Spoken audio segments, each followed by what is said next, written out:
I never imagined that a seemingly harmless lie could unravel my marriage, but here I am, sitting on our bed while my wife locks herself in the bathroom, crying.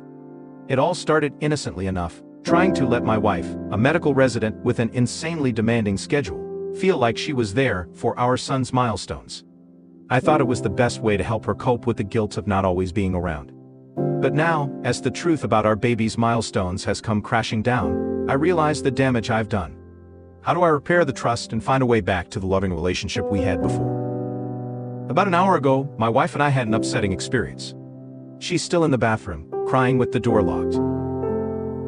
To give some context, we had our son 11 months ago, while my wife was in residency. She took a few weeks off before giving birth and then returned to work a few months later, while I transitioned to part-time hours to take care of our son. Shortly after our son's birth, my mom moved in with us to help out, allowing me to work a few hours a day. Although my mom is old-fashioned and might not prefer the idea of me being a stay-at-home dad, she hasn't voiced any concerns and has been a great help. For those who are unfamiliar with medical residency, it is extremely demanding. My wife has a little over a year left. At times, she's gone for 1 to 3 days, and our son is asleep the whole time she's home, which has become more frequent as his sleep schedule has shifted to sleeping through the night. My mom and I make sure that when she's home and the baby is awake, my wife can focus on spending time with him. I understand it's been tough on her, but regrettably, this situation will continue for another year. The first major milestone she missed was our son rolling over. When she came home, my mom drew her attention to the baby, who was very excited. Instead of telling her, my mom said, "Julie, you came home right on time. He's been moving about as if he's going to roll over." They both stood there encouraging him, and right on cue, he rolled. My wife was delighted. She had been anxious and felt guilty about not being there, and saw this as evidence that she could still be an engaged mother while working. So we continued. I text about little things she misses throughout the day, so it's not completely unbelievable. Still, my wife has been present for every single big milestone. He coincidentally started crawling with her right there. His first words were in front of her, and he began standing, cruising, and walking when she happened to be home. The walking one was difficult. There was a tough 7-day stretch where she just wasn't home during the daytime when he was awake. His walking went from teetering to walking a couple of steps pretty confidently at that time. We put little bean bags in one of his pants pockets so he'd be wobbly and unbalanced, and it looked believable since he fell after the first step, as he had done a week ago. Yes, it was mean to our poor son, but my wife's face was worth it. Today, it all unraveled. So far, he can just say mama, dada, and nana. Yesterday, he started saying bye-bye. My wife has today off and has been home all morning. My mom and I have been trying to get him to say bye all day without giving it away, and we already know he can say bye. Successfully got him to say bye to the ducks at the park, and we both gushed over his newest word the whole way home. My wife was using my phone to take pictures of him, and began showing my mom at home while telling her about his newest word acquisition. She was swiping through my gallery and saw a video from yesterday. She said, "Oh, you never sent me this one." It was literally like a slow-motion film happening in front of my eyes. I took a video of him yesterday waving bye-bye. My wife isn't an idiot. She figured the whole ruse out pretty much instantly. I've never seen her look so upset and heartbroken before. I couldn't say or do anything to comfort her. Now she's locked herself in the bathroom crying and won't come out. I'm on our bed, hoping someone can please tell me how to improve this. TLDR, my mom and I lied to my wife about our son's milestones for months, and she just found out. After I wrote the original post, my mom took my son to stay overnight with my wife's sister, so that the two of us could have the house to ourselves. We just talked for an hour while constantly reaffirming that we love each other and want to sort this out. I apologized and explained why I did what I did. She said that feeling like she was there for our son's milestones was just a band-aid solution that didn't convince her she was present. She said that if she had been using the milestones to feel present, this would probably have felt worse for her. But since she wasn't, in her words, deluding herself into thinking she's actually home, her main issue was that I lied, which hurt her feelings. I apologized and explained that I thought she would prefer lying if given the choice. She said she understood where I was coming from and felt betrayed when she realized it. Still, she sees that I was doing it because I love her, and she thinks we'll probably laugh about it with our grandkids one day. Yes, I'm very aware I don't deserve my wife. Some things came out on my end that I wasn't going to tell her and didn't mention in my last post, namely, that I'm scared she's going to become suicidal. My uncle committed suicide when I was a child, in part from working in a high-stress job where he made a huge and costly mistake. One of my wife's colleagues attempted suicide while she was on mat leave. Being a working mom is bad enough, and being a resident in this program is bad enough, combined is a recipe for trouble. Since our son was born and the incident with her colleague happened, I've been afraid that if her home life wasn't perfect, it would push her over the edge. Anyway, she reassured me that that's not happening. I think saying it out loud also made me realize it's a pretty irrational, groundless fear. We ordered takeout and sat together, watching the real videos I have of all our son's firsts. I also have a special folder of pictures/videos of my son with my wife, so we went through that after. She almost choked from laughing so hard when I tentatively revealed the beanbag trick. I am the laughingstock of her friend group chat, so I guess we're already at the stage where we're laughing about it. Story 2. My fiancé is still in contact with his ex. What should I do?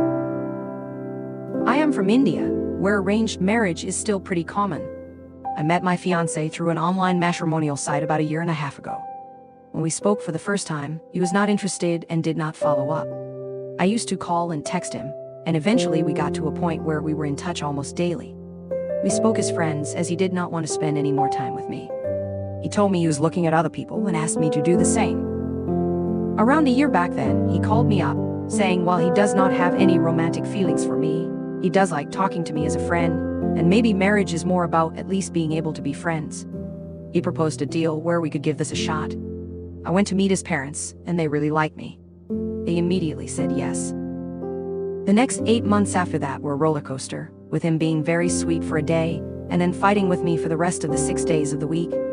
We had numerous fights, where he said he was not able to love or accept me, and that he wanted to break this engagement off. We almost broke the engagement off 6+ times. His family and friends were also involved, urging me to be patient with him, saying he was just going through a rough patch and would eventually come around. There was a female friend of his that I wasn't comfortable with. He explained that she was his best friend and that he needed her love and support during this time in his life. He spoke very highly of her.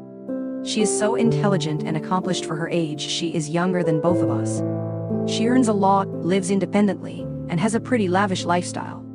He told me she is very smart and a gem of a person. He finds her very pretty as a friend and finds that she has guys lining up to be with her. So he always said she was dating someone else and that I had nothing to worry about. We would fight a lot, all started by him. And after about 2 months of me accepting the deal, we had a very bad fight, where he decided to go stay with her to cool off and just have a place to decompress away from his parents and me. His calls and texts went down quite a bit. He seemed happier though. He would tell me he was cooking food for her and that she was on her period and needed extra care. I tried to be understanding, but whenever I asked if there was something more, he would argue with me, saying I had no right to question him about a female friend since I still stayed cordial with my exes. The girl and I live in the same city, so he would visit me for lunch once a week and leave after 2 hours. During these visits, I noticed him texting and updating her. Now, about 3 months ago, his parents gave him an ultimatum that he stop trying to break this engagement, or else they would throw him out of the house and disown him. His family kept telling him how good I was for him, and they reassured me that he loved me. After his parents arranged for us to sit down and talk, I learned from his best friend that the girl was actually his ex-girlfriend.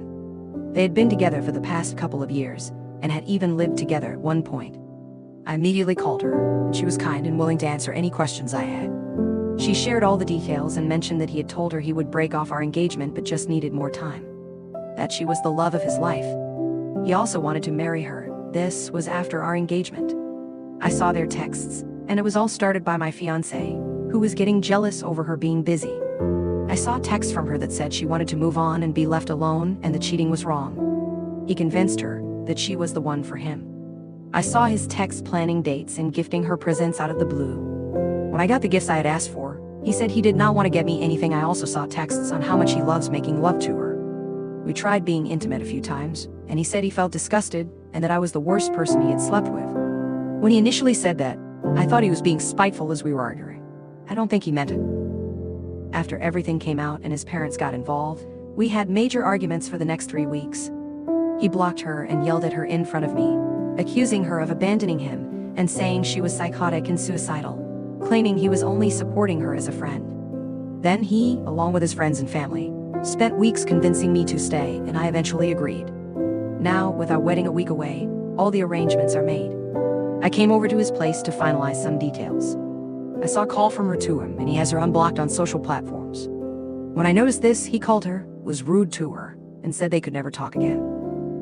Can somebody help me work through this situation? Does he love me? He does text me nice things, saying I love you during our good days. Also, the wedding is in a few days, so I doubt I can cancel it now.